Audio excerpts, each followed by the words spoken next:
أما بعد فأعوذ بالله من الشيطان الرجيم بسم الله الرحمن الرحيم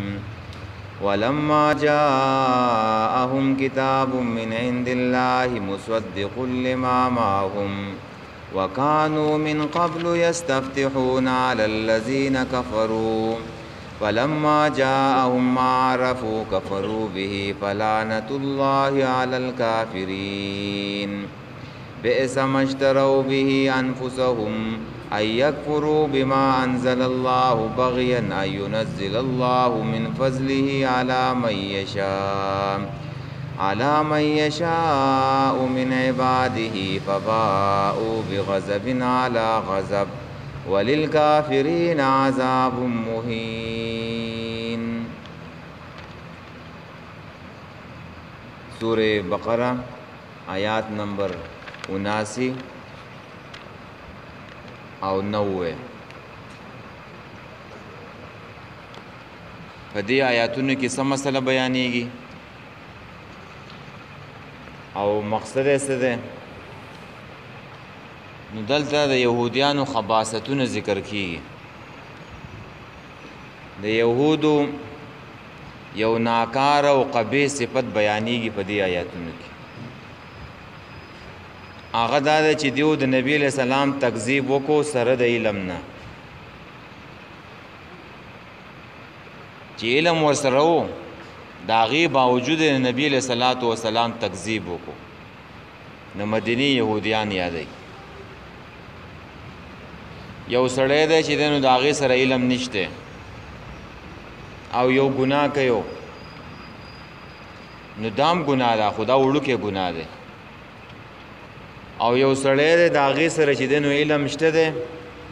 د هغې باوجود چې دی نو هغه ګناه کوي، نو دا ډېر خطرناک ګناه دی. دیو اهل کتاب والا او علم ورسره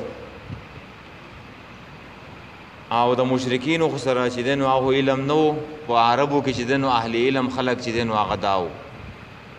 نو دیو د خپل علم باوجود چې دی نو هغه تکذیب وکړو. دویم دا چې دیو د نبی تکذیب وکړو د وجې د حسد نه. حسد یې ورسره وکړو چې دا پیغمبر نه دی، دا زموږ په نسل کې نه دی، دا زموږ د خاندان سړی نه دی، دا زموږ د قبیلې نه دی، نو نه شو منو دی.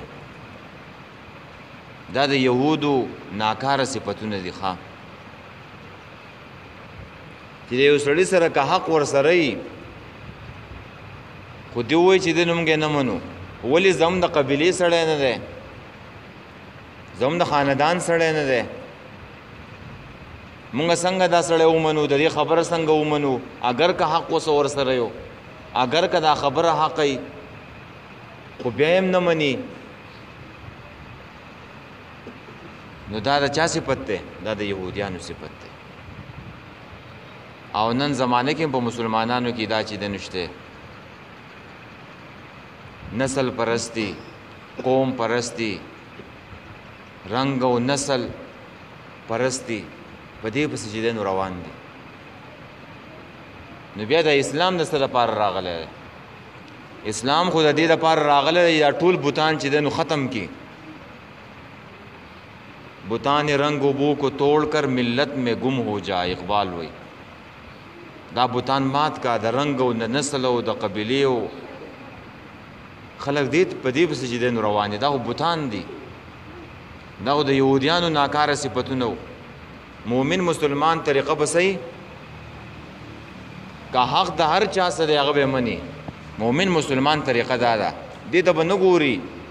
که دا زما د قبیلې سړی دی او که نه دی، که زما د خاندان سړی دی او که نه دی. که د دشمن سره حق ورسره هم به مني. حقه خبره نه ده، دا د شیطان هم منودی شي. شیطان ابو هریره رضی الله تعالی عنہ ته آیت الکرسی په باره کې خبره کړو که نه؟ آیت الکرسی په تفصیل کې بیا راشي.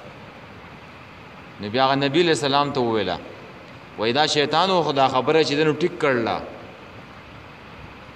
نو که خبره حق خبره د هر چا سره ورسره مومن مسلمان به دې ته نه ګوري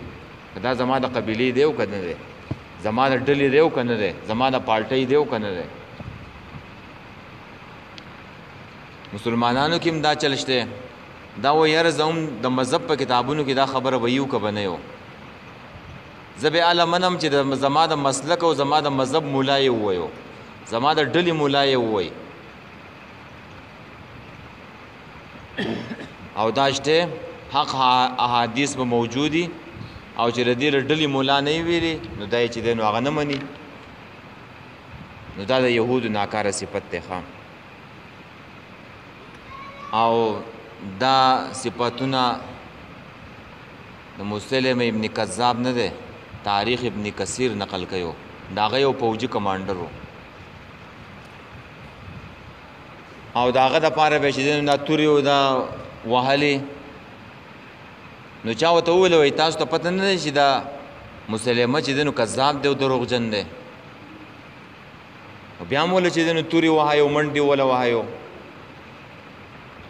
نو هغې وویل فوجي کمانډر والله ان محمد صادق وایي قسم په الله وایي محمد چې دی نو رښتینی دی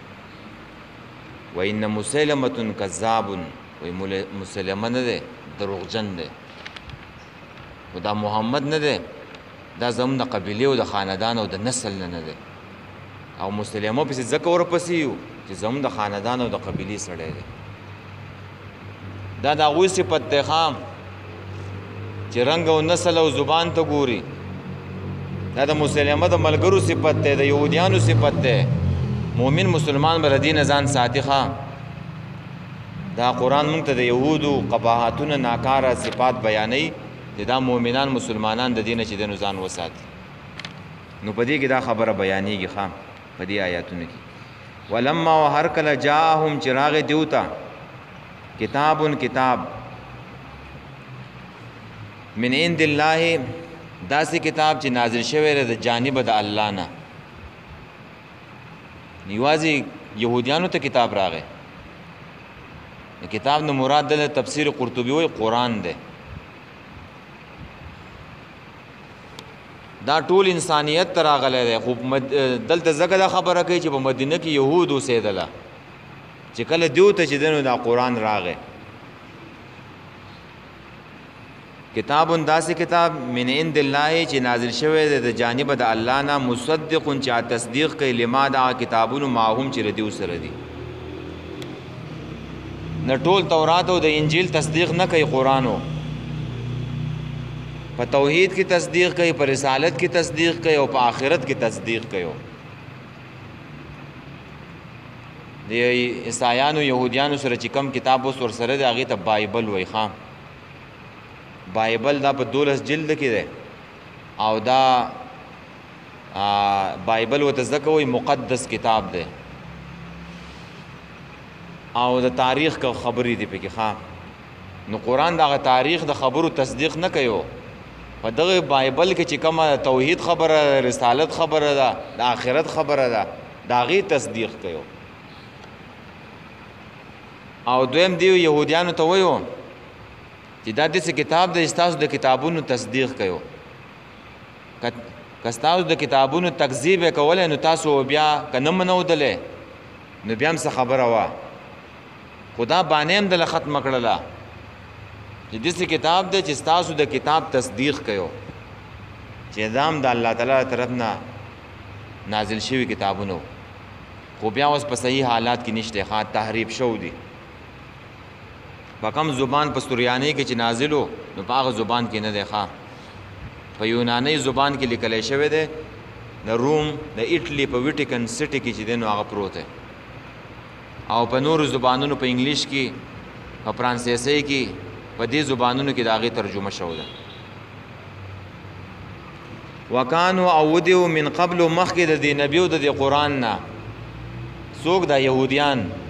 ودیو مخکې د دې نبي او د قرآن نه یستفتحونه دو درې معناګانې چې دنو تفاسیر وکړلې مخکې دا ټکی هم تیر شوی و قالوا اتحدثونهم بما فتح الله هلته موږ معنی کړو چې تاسو بیانویو د بیان معنی موږ کړو نو دلته په یوه معنی باندې د بیان معنی ده د کلا وهلو په معنی باندې موږ ویلو د ظهور په معنی باندې او د غلبې په معنی باندې موږ مخکې دا معنی کړو نو دلته یوه معنی به داسې کوو چې یستفتحون تاسو بیانویو یعنی ښه په زور او شور سره علی الذین په هغه کسانو باندې کفرو چې کافران دي دیو به د نبی علیہ السلام تذکرې کولې مخکې د قرآن او د نبی نه چې عربو ته نبی علیہ السلام نو راغلی دی یهودیانو به تذکرې کولې چې آخرنی پیغمبر را روان دی دا په مسند احمد کې یو حدیث نقل له د محمود ابن لبیب نه او هغه نقل کړی دی د سلمہ ابن سلامہ رضی الله تعالی عنہ نه چې د جاهلیت په زمانه کې مو په مدینه کې وو نو په مدینه کې به دا خلک نه په دې بیټکونو کې کېناستله نو یو ورځ مونږ ناست یو او یو یهودي چې دی نو هغه پاسېدلی دی د سلامه ویو سلمہ ابن سلامہ رضی الله تعالی عنہ دا صحابي شوی نو په دې کې یو یهودي چې دی نو هغه پاسېدو او تقریر شروع کو او په تقریر کې دا وویله چې جنت هم شته او جهنم هم شته دی او الله تعالی چې دی نو ډېر سخترین عذاب چې دی نو هغه تیار کړی دی د جهنم تذکره وکړله او دومره سخت عذاب دی که د دنیا دی اور ته ما څوک واچوي تنور ته او سر را پسې بند کړي نو زه په دې باندې راضي کېږم خو د جهنم اور ته چې دی نو زه تیار نه یم نو خلکو ورته وویل چې دا به څه کېږي او دا ته چې کومه خبرې کې د دې خبرو به موږ ته څه پته لګي نو دې یهودي اشاره وکړه یمن او مکې طرف ته چې د دغې طرف نه یو سړی به راځي او پیغمبر به یو او چا چې د هغې په خبرو باندې عمل وکړو نو هغه به جنت ته ځي او چا چې انکار وکړو هغه به جهنم ته ځي د هغې انتظار دی بیا ورته خلکو وویل چې دا به کله راځي دا پیغمبر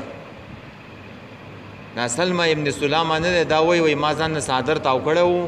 نوجوان هلک و او د دروازې د بیټک د دروازې مخې ته چې دی نو ناست وم نو چې خلکو ته کله دا تپوس وکړو دا پیغمبر به کله راځي دا سلامہ وایي دې یهودي ما ته اشاره وکړله وایي دغې ځوان ته وګورئ د دروازې په دې خوا کې چې ناست دی دا به بوډا شوی نه او دا پیغمبر به مخکې راغلی بیا وخت تېرېدلو زمانه تېرېدله په دې کې نبی علیہ السلام راغی د نبوت اعلان وشو په مکه کې بیا مدینې ته راغی دا سلمہ ابن سلامہ وایي موږ د نبی علیہ السلام ملګري شو او د دې یهودي ته ما وویلله دې چې دا تقریر کولو چې تا هو دا بیان کولو تقریر دی کولو اوس خو پیغمبر راغی څنګه چللی وایي ما ته وویله دا هغه پیغمبر نه دی او ایسته رانه چې دی نو لاړو نو دیو مخکې مطلب دا شو دیو مخکې دا تذکرې کولې په زور او شور سره دا تذکرې کولې چې آخرنی پیغمبر را روان دی او مونږ به چې دی نو د هغې سره ملګري کیږو نو آخرنی پیغمبر چې بیا کله نبی علیہ السلام الله تعالی پیغمبر کو نه په عربو کې پیغمبر کو په بنی اسرائیلو کې رانغی نو دوی دشمني او زد شروع کو چې دا خو زموږ د ډلې نه دی دا خو زموږ د خاندان نه دی دا خو د بنو اسماعیلو نه دی دا خو زموږ تربوران دي نه شو منودلی نو دا د یهودو دا ناکاره صفت دی ښه نو یستفتحون دیو به بیانولو یعنی بیان به کولو په زور او شور سره الذین په کسانو باندې کفرو چې کافرانو دا اوس او خزرج نه په مدینه کې اوسېدله مشرکینو نو دیو ته به دا بیانونه کوله او کله به چې په دیو باندې غلب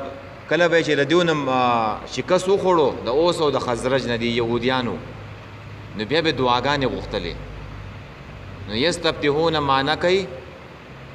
ابن جریر او ابن کثیر چې مدد به غوښتلو په خروج د نبی علیہ السلام باندې چې الله تعالی دعاګانې به غوښتلې چې الله دا پیغمبر زر راولي چې مونږ په دې مشرکینو باندې غلبه حاصله کو شکست ولور کو دیو معنی دا شو چې امداد به غوښتلو په خروج د پیغمبر باندې پراوتو د پیغمبر باندې او درېمه معنی چې دنو هغه سیوطي کړله خدا کمزوري معنی ده هغه دا ده چې امداد به غوښتلو په نبی په توسل او په وسیله باندې چې الله تعالی یعنی د نبی په حق باندې او په جاه باندې الله پیغمبر نو را لګلې دیو به ویل چې د نبی په حق باندې او په جاه باندې زموږ امداد وکړي او موږ له غلبه راکړي په دې کافرانو باندې نو دا معنی ځکه صحیح نه ده چې توسل او وسیله په ذواتو سره نیول دا ټیک نه ده د چا په جاه باندې او د چا په حق باندې زما دا پلان کې کار وکړي دا غلط کار دی دا دا د نبی علیہ السلام او د صحابو نه دا نقل نه دی چرته صحیح ده یو خو د بابا او د قبر نه غوښتل خو شرک دی چې زما دا حاجت پوره کې خو یو دا کار چې د دې بابا او د دې کاکا صاحب او د دې پیر بابا په توسل باندې او د دې په حق او د دې په جاه باندې زما دا مشکل چې دنو حل کې نو دام په سنتو کې ثابت نه دی وره د دین او مؤمن مسلمان ځان ساتي صرف وسیله څه شي کولای شي وس یو نیک انسان ته ویل شي زما لپاره دعا وکړه دا خبره موږ مخکې کړو لکه عمر رضی الله تعالی عنہ با عبد الله ابن عباس رضی الله تعالی عنہ ته ویلا کله باران نه کېدلو ته زم د پاره چې دنه دعا وکا او چې الله تعالی په موږ باندې چې دنه باران وکي یا نبی علیہ السلام دغه ته ویلو عمر رضی الله تعالی عنہ ته د یمن د قرن قبیلین به یو سړی راځي او ویسه قرنی ناغینه چې دنه دعا وغواړه نو په ژوندۍ سړی سره د نیک انسان نه دعا وختل چې دنه دا صحیح دي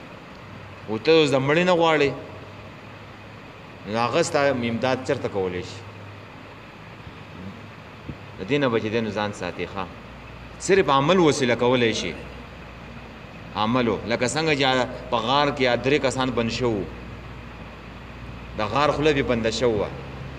نو هغه نه پیر بابا پیش کو نه کاکا سے پیش کو څه شی پیش کو خپل عمل پیش کو یو ویلو ما د مور پلار سره احسان کړو ابل پکې ویلو وای ما چې دنو د مزدور سره خکړو ابل ویلو ما د زنا نه ځان ساتلو په دې وسیله باندې په دې عمل په وسیله باندې زم تکلیف اوچت کا نو الله تعالی هغه تکلیف په اوچت کو غار خلق کلاو شلله نو صرف عمل وسیله کولای شي یا د سړی وای چې زما د نبی له سلام سره محبت ته د دې محبت او د دې عمل په وجه باندې زما د مشکل حل کا دم صحیح ده خجی نو یستبدهونا نو دا معنی کمزوري ده چې دیو با خو بیا په دې طریقه باندې ټیک کېدی شي دا معنی چې دیو دا یهودیانو به دا کار کولو کنه یهودو به دا کار کولو چې د نبی په توسل سره به چې دنو دا وسیله غوښتله امداد به غوښتلو او په اسلام کې خدا نشته کنه چې اوس څوک د دې آیات نه چې دنو دا ثابته یو چې الکه زوات چې دنو او اشخاص چې دنو په وسیله کې پیش کولای شي نو دا خو نشته دا ثابت نه دا صحابو دا کار نه کړي دا کم طرف نه مدا ټیک شي نو که یهودیانو کړی دی نو هغه زموږ دپاره دلیل نه دی ښه نو دا درې معنی شوې ښه یستفتحون علی الذین کفروا چې دیو به په زور او شور سره بیان کولو د نبی علیہ السلام په هغه کسانو باندې کفرو چې کافرانو یو دا معنی شوه دویمه دا معنی شوه چې دیو به امداد غوښتو په خروج د نبی علیہ السلام باندې په هغه کسانو باندې چې هغه کافرانو یا دسم کولای شي چې فتح به غختلا یستفتحون فتح به غختلا په مقابله د کافرانو کې هغه کسانو کې چې هغه کافرانو فتح به غختلا چې موږ په تاسو باندې فتح حاصلو فلما نو پس هر کلا نو هر کله جاءهم چراغ دیوتا ما هغه پیغمبر نبی علیہ السلام عربو چې دیو پیجاندلو کپرو نو کفر کو به پاغه باندې چې نبی علیہ السلام الله پیغمبر کو نو دیو په تورات کې چې دنو د نبی علیہ الصلوۃ والسلام دا صفات هر څه چې دنو په تورات کې ویلو او بیانوله تقریرونه کوله په پیټکونو کې چې اخرنه پیغمبر را روان دی موږ به داغه سه یو ځکیږو او موږ ته یو غلبه چې دنو ملاويږي نو کفرو به کفر یو کو په دې پیغمبر باندې ولی چې دا په بنی اسرائیل کې را نه کنه دا بنو اسماعیل کې راغی نو کفر یو فلعنت الله علی الکافرین پس لعنت دې د الله تعالی په کافرانو باندې لعنت متعلق موږ خبره کړو چې لعنت لریواله ته ویل کېږي چې الله تعالی څوک د خپل خاص رحمت نشیدنو هغه محروم کی او لعنت پرونی آیات کې تیر شو چې لعنت پچا باندې کېږي چې څوک کفر وکړي او نور قسمونه بیان کړو مخکې و بیا راځي ها به سمشترو ډېر بد دی او ډېر ناکاره دی هغه شی چې خرڅ کو دیو پاغه باندې انفسهم ځانون خپل نو پدې کې د دیو بل عیب بیانېږي هغه دا چې دیو زديان دي عنادیان دي او زديان دي د دې امت سره چې دنو هغه عزت کوي او په دې باندې چې ځان خرڅ کو په دې خبره چې الله تعالی که کتاب نازله او را لېږي نو موږ په کوپر کو او اگر کا هغه حقي همغه منودو ته چې دنو هغه تیار نه یو نو د دې زد او د دې عناد او د دې حسد په وجه باندې الله تعالی په دیو باندې چې دنو غضب وکړو او یو غضب نه د یو غضب د پاسه چې دنو بل غضب ډېر غضبونه چې دنو هغه وش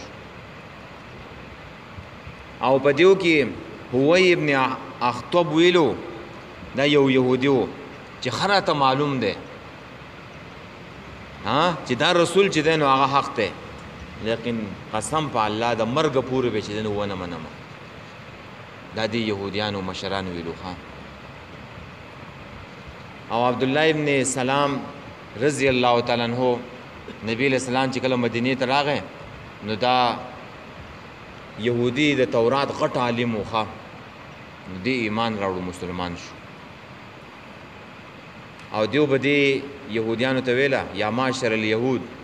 اے يهوديانو ډلی انکم تعلمون انک رسول الله حق وای تاسو په دی باندې خپويږئ چې دا الله تعالی رسول چې دنو دا حق ده دا ومنئ دا خبرې وجود کېدلې خجی ايکورو اغدا چې کوپر یو کو دیو بما په کتاب انزل الله چې نازل کړی دی الله تعالی بغین د وجه د حسد نه حسد یو کو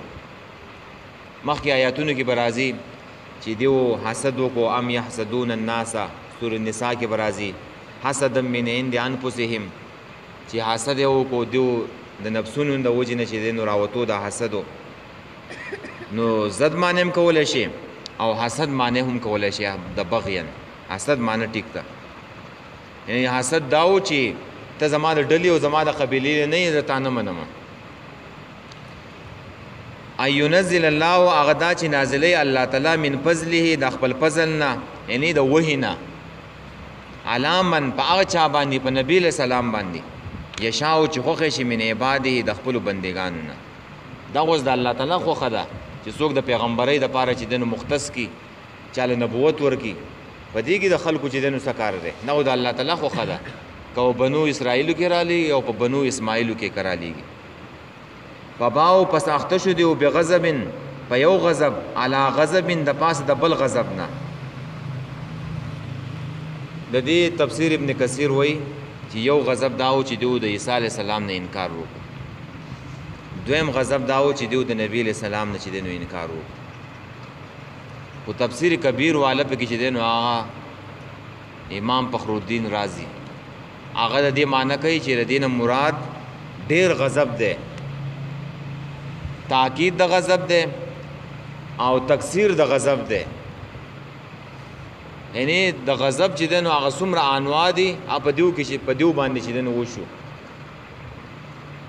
دیو کمه کمه چې دی نو کارونه وکړله د الله تعالی بې ادبي یې کړله د رسول الله صلی الله علیه وسلم د قتل کوشش یې کړی دی شرک یې کړی دی د سخي عبادت یې کړی دی نو دا څومره چې دی نو ناکاره او قبیح صفتونه راجمع شو نو دغه شان په دیو باندې ډېر زیات غضبونه وشو دا غضب نه علی غضب مطلب دا دی تفسیر کبیر والا و چې ډېر غضبونه چې دی نو په دیو باندې وشو او یو معنی دام چا کړله ابن کثیر چې هغه و چې یو غضب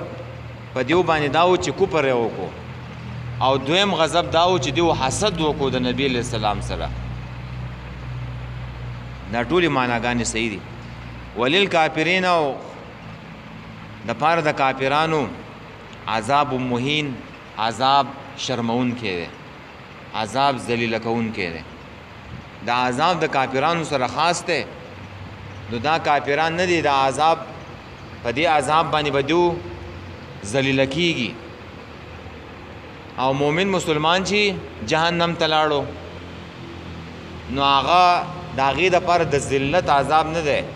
نه شرمون کې دی هغه په دې اور کې صرف پاکیږي به صفاکیږي به او څومره چې کافران دي جهنم ته ځي نو دا د هغوی دپاره شرمول دي رسوا کول دي او ذلیله کول دي بس ته دې پوره ښه ولما وهر کله جاءهم چراغ دیو ته کتابون کتاب یعنی قرآن من عند الله داسې کتاب یعنی داسې صفت دی چې نازل شوی د جانب د الله نه مصدقون چې هغه تصدیق کوونکی دی لما د کتابونو ماهم چې د دیو سره دي یا لما د خبرو ماهم چې د دیو سره دي چې هغه توحید دی او رسالت دی او آخرت دی د هغې تصدیق کوي وکانو او دیو من قبل مخکې د دې قرآن او د نبي نه یستفتحون چې په زور او شور سره به بیان کولو علی الذین کسانو باندې کفرو چې کافرانو دویمه معنا یستفتحون چې امداد به غوښتلو علی الذین په مقابل دا کسانو کې کفرو چې کافرانو فلما نو هر کلا جاءهم چراغ دیو تما هغه پیغمبر عرفو چې دیو پیجاندلو کفرون کفر وکو به د دینا فلعنت الله پس لعنت دی د الله علی الکافرین په کافرانو باندې بئس مشترو ډیر بد دی هغه شی چې دیو خرڅ کو به پاغي سره انفسهم ځانون خپل ایک پورو چې کفر کوي دیو بما پا کتاب باندې انزل الله چې نازل کړی دی الله تعالی بغیان د وجد حسدنا اينزل الله چې